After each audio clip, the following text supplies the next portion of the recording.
fashion lovers, welcome back to OhMyFashion, your VIP pass to all things fabulous, fierce, and occasionally just what were you thinking? Now listen, unless you've been living under a rock for the past 48 hours, you know Priscilla and Juma shut down the internet with their wedding. And baby, it wasn't just love in the hair. It was lace, sequins, corset, and enough stone fabric to blind your enemies. So, we will be diving headfirst into what I like to call the Asoebi Olympics, where the guests didn't come to play, they came to slay. We'll be breaking down who wore what, who designed it, and who left us clutching our pearls. In a good way, sha, but maybe in a bless a heart kind of way too. So, grab your zobo, tighten your gilly, and let's get into this fashion feast. Because on this runway, even the guests were main characters. Let's go. Fox let it. This is forever you'll be mine. More than mature. Spirit to get pure. You come and open up the door. So she go there. Now, before we talk about the guests, they nearly turned the wedding into a fashion runway. Let's give the main characters their well-deserved spotlight. Prissy and Juma, everybody.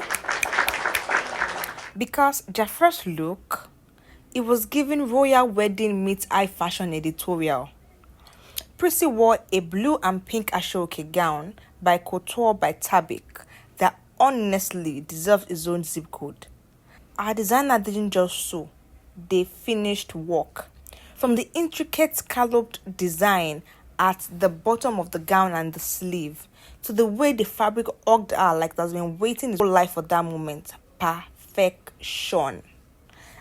Every step she took was like a mini firework show. Subtle, elegant, but undeniably expensive. She looked like tradition and luxury had a baby. Juma matched her energy perfectly in his coordinating Asoebi that was also made by the same designer. He kept it classic, clean, and sharp. The kind of groom that says, yes, I came to marry the love of my life, but I also came to serve looks. For her second look, Prissy wore a fully flowery beaded masterpiece by Imagine by Bukola. And listen, the detailing on this dress could stop traffic in multiple countries. We are talking 3D florals, precision beading, and the kind of craftsmanship that says, this is not just fashion, it's art. And let's not act like Prissy was the only one giving main character energy. Juma came through in a second look like he had just stepped out of a royal portrait. He switched things up with a bold red agbada, heavily embroidered and beaded to filth, courtesy of HRH Luxury, who clearly had no intention of letting this man blend into the background. And just when we thought we had survived the slayage, Prissy dropped the third outfit. Because, is it really a Nigerian wedding if there is no after party? For the after party, Prissy slipped into a jaw-dropping blue dress, beautifully beaded with gold flowers, a regal fantasy brought to life by Prudential Atelier. It wasn't just an outfit change. This was a mic drop, a wardrobe flex, and a public service announcement saying, I didn't come to play with you people. And dripping in, my stylist has range.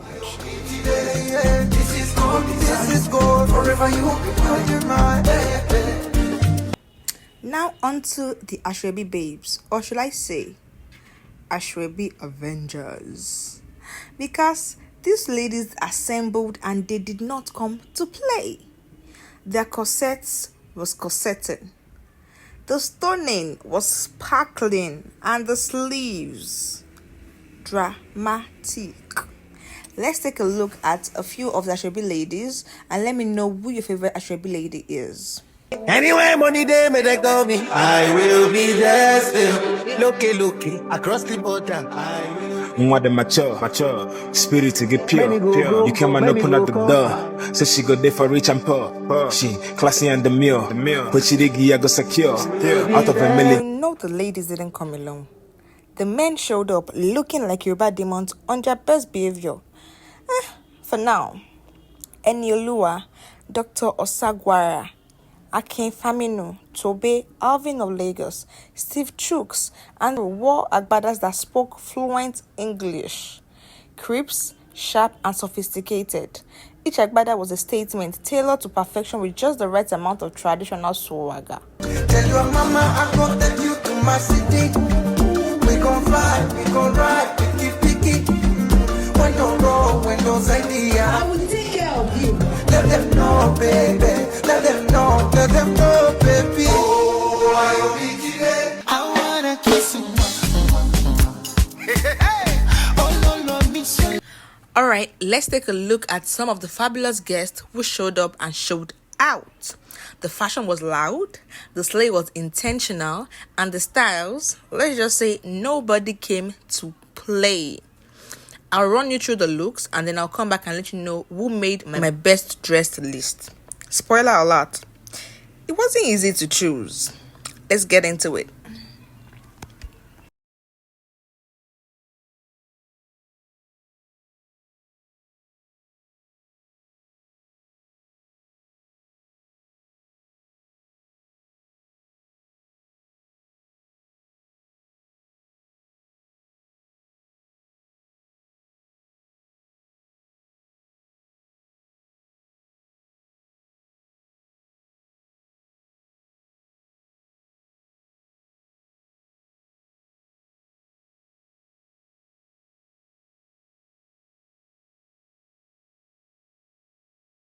Intentional soft slay.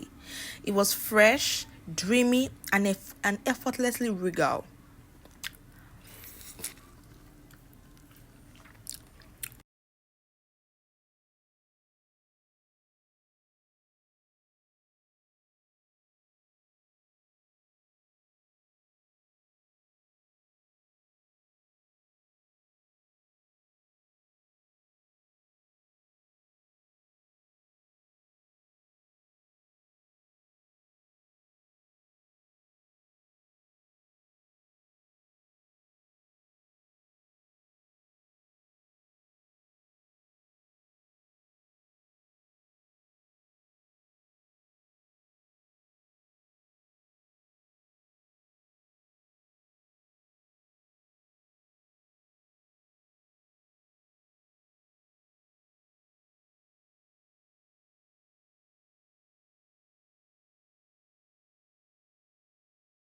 Of course, Veekee James wore Veekee James because who else can serve her better? A corset dress with upturned exaggerated sleeves and a runched front at the hip. She gave us drama, structure, and designer confidence, as always. A working masterclass. Liliafe wore a body-fitted dress that hugged her in all the right places, featuring structured off-shoulder sleeves that added a bold sculpted touch. Then from the knees down, the dress flared out, giving us that perfect blend of sophistication and drama. Chiama's look was all about creative detailing. She wore a beaded gown where the flower pattern of the fabric was cleverly used as the breast cup, bold and artsy. The same floral pattern was placed strategically on one side, flowing from the hip to the floor like a soft cascade. It was unique, it was playful and eye-catching. Chiama really said, details matter. Beauty Tukura looked like she stepped out of an enchanted garden. She wore a stunning off-shoulder dress with delicate vine details climbing from her waist up to her chest. Soft and romantic. Detailing was what made it pop. Every vine and bead placed with intention, giving the whole look a fresh, whimsical vibe. Matilda Amado came through in a tight-fitted off-shoulder corset dress that was all about structure and sparkle. The beading at the waist was strategically placed to define her figure beautifully, while drops of beads scattered all over the dress added extra drama. She wasn't just snatched, she was snatched with style. Every bead had the purpose, and they worked overtime to elevate the look. KieKie came through with a playful take that was totally one of a kind, while everyone else was rocking long, tight-fitted dresses. KieKie flipped the script with a short dress that had flared sides, a fun, unexpected twist. Let's be honest, the slayage was plenty, but my absolute favorite outfit of the night, Beauty Tukura, hands down. Her look was garden-inspired elegance, with vines climbing up her bodice and tiny floral details on the sleeve. No heavy beading, no loud drama, just pure stole the show, adding texture and movement, while the tiny flower pattern on the sleeve added a soft, delicate touch. It was proof that you don't need full blink to make an impact, just thoughtful, stunning details, and beauty wore a name, literally. For the men, it was a no-brainer. Alvin of Lagos stole the show. His Agbada look was majestic, tailored to perfection, and styled with quiet confidence. And that photo he dropped, royalty in pixels. He didn't just dress up. He arrived like the groom's long-lost royal cousin, effortlessly elite. And that's a wrap, fashion fam. From regal agbadas to vine draped gowns, Prissy and Juma's wedding was a fashion feast. We saw hits, a few misses, and some bold experiments that we are still processing. Don't forget to like, comment your favorite look, and subscribe for more hot takes on the hottest events. Because here at OhMyFashion, we don't just report the looks, we live for them. Till the next slay, stay stylish.